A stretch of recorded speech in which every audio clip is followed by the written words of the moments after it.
actually have Tellarknights for you today. That's not something that you see very often. We have Plunder Patrol, Virtual World, and even dinosaurs.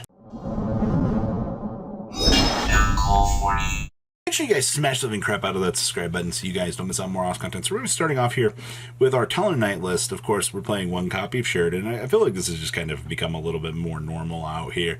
You know, you're using this to kind of bridge the gap into, you know, the better little option trees that you do have. We are playing one copy of Altaron and triple copies of Lyra, and I feel like that's also become pretty normal. And we are playing triple copies of Saki Tama here, so you're going to be seeing the Spirit package actually assisting this deck in the rank 4 climbing that, you know, Tellarknights typically want to have. Because remember, Mr. Kotikus here is going to be free to make, alright? As long as you see those level 4s, you'll be able to step into this relatively easily. I see that we're trying some little Ptolemaios interactions down here. You're just simply making the Infinity to kind of get the turn skip. I also see that we are playing the Tellarknight Genesis down here as well. This is not something that I've seen a lot of people trying, but I like this list quite a lot. It explores some of the different ideas and things that, you know, you've wanted to see with Tellarknights. So now we're going to pass on over to a couple of other little things. Starting our first OTS event here, we are going to be looking at standard old rescue ace. Right? Like, there's not a lot of craziness that's kind of unfolding with this deck, but let's call it what it is at this point. Like, you see the rescue ace playing the enemy controllers. This gives you an emphasis that, hey, you know, they're looking to make the mirror match a little bit more tolerable. I always bring up the fact that, you know, you can steal your opponent's turbulence, do the SETI. It's cute. It doesn't always happen. I see that we are also sporting off the Dimension Shifters post side deck down here as well, along with some DD Crows. And of course, Pinkertops has kind of moved back into the format here as a pretty good card. I will say that I'm not surprised to see Pinkertops showing up, but it does showcase, you know, some of the power that you've kind of got going on with you behind the driver's seat of this format. So good stuff. All right, it's not all that crazy. I mean, this was a relatively small OTS event for what it was, because you have 14 people, but I was still intrigued with the top cut. Now we shift on over here. We see Plunder Patrol. Take your wins where you can get them, Plunder Patrol, because this deck has been struggling quite a lot out here. I don't know what it is with Plunder, but you really want to see this deck kind of step back up here and actually showcase, you know, some of the power that it has, because the Griffin Rider package is still an insane engine at the end of the day. You know, setting up those negates, you know, being able to do Plunder Patrol ship, once again, I mean, Fire's in season right now, and that puts the Synchro on the field to kind of do some of the sailing of the seas. So I'll take it. I see that we also have Droll's enemy controller. Only one econ, though. That's kind of cute. Like, the stack really doesn't want to try to bulk down on too many, but okay. It's the little tech choices, once again, that can make or break, and that one of can really matter. Next up here, we have Tier Laments. Oh boy. You know it's going to be a degenerate tier deck when the tier player is actually comfortable enough to be playing card destruction. And that really says some very scary things about the format as well. You know, the minute that card destruction resolves and a tier player's got like the absolute craziness, and dropping a Mally, you know, the additional mills, it's gonna, honestly, getting away with playing that is very dependent on how your meta is actually feeling. Because if you run into another tier player, you've just caused an infinite spiral of things. And once again, I mean, that comes down to how the hands are structured, and you could very easily get blown up by your own card destruction. And I'm putting a lot of emphasis on that one tech choice, but it can be very make or break. And especially, you know, 14 people, you know, you don't have to really worry about, I guess, the card destruction or running into that one fabled Dark World player that every locals feels like it tends to have. And then, of course, we have our dinosaur player here.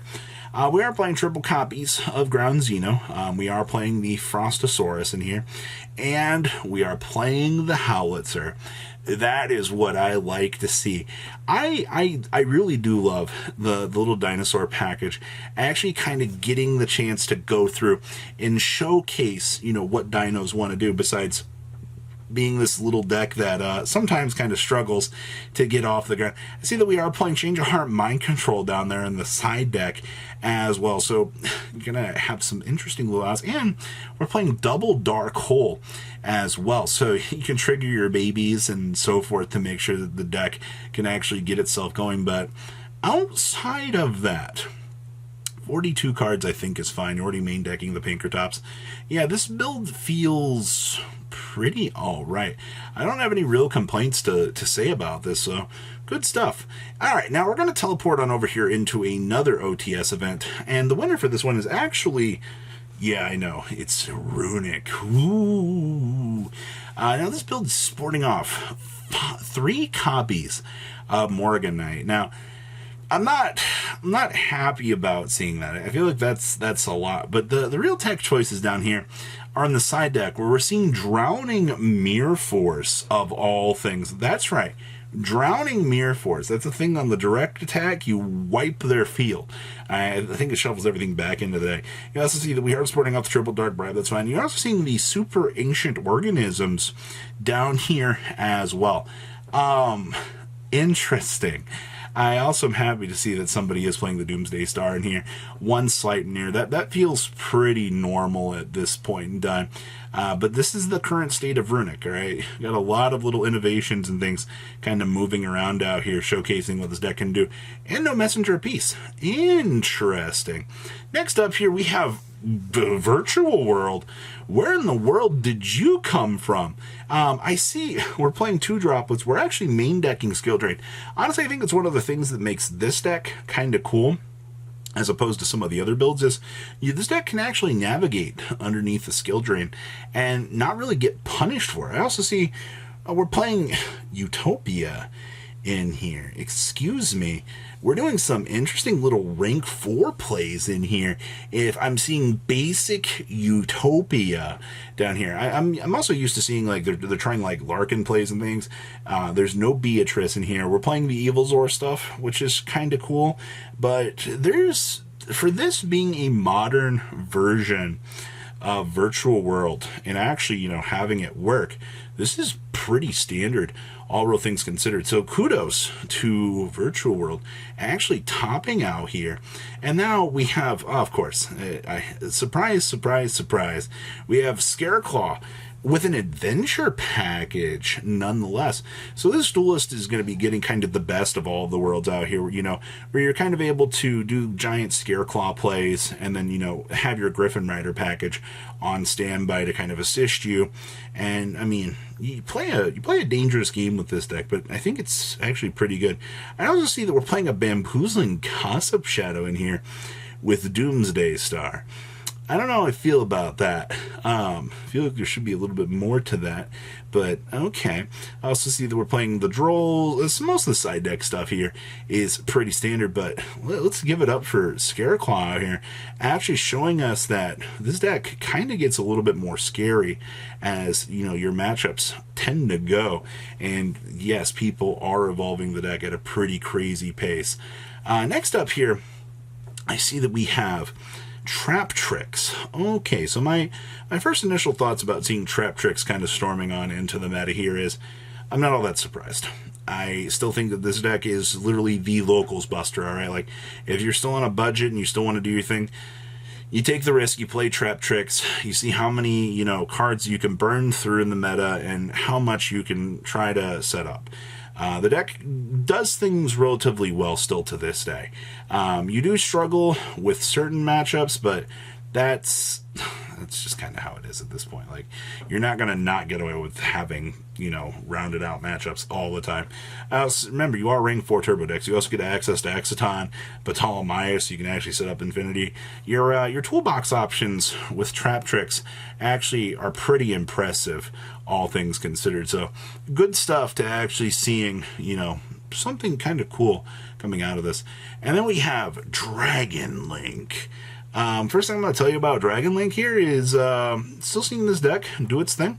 It's good. They managed to get it down to 40 cards, which is kind of impressive. I feel like most of these Dragon Link decks are like 44, 45 cards or bust at this point. So having, you know, a little bit of a dial back on the power scaling for cards available is good. I also see, let's see here, still playing the Rocket stuff with the black metals. That's all pretty standard. 2 Lobelion. I feel like most people want to try to play 3 in this, but outside of that, yeah, it looks pretty, honestly, standard. I know I say that too much, but that's your meta for you. So what do you guys think? Please, leave a comment down below. Tell me what you guys think, and I'll see your beautiful faces back here later in the day, guys. Peace out. Patrons, thank you.